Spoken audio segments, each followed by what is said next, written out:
Opportunities ఆ టైంలో వచ్చినాయి. అవును. ఆ తర్వాతన మనం ఇవాళ రోజున 25,000 ఇస్తానంటే పని చేయడానికి వెళ్తామా ఎక్కడికైనా ప్రాక్టికల్గా? ఇది డెవలప్మెంటా కాదా? ఇప్పుడు మా నాన్నకి తన 25-30 ఏళ్లలో 1000 రూపాయలు పెరిగేటటువంటి ఏది 900 రూపాయలు పెరిగితే నేను ఇక్కడ ఈ స్టేజ్లో పెరిగింది.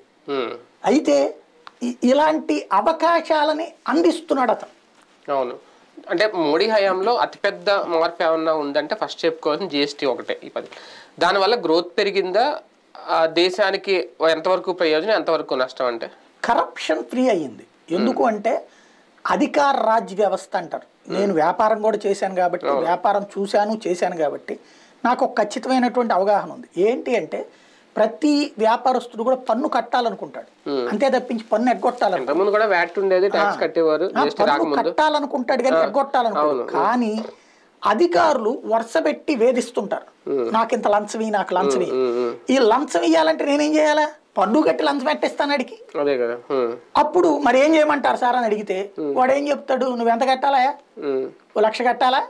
సరే 20,000 కట్టు, నాకు 20,000 పంపించు, మిగతా తర్వాత మా వాళ్ళు ఎవరైనా వచ్చినప్పుడు 10 చదువుకో అని చెప్తున్నాడు.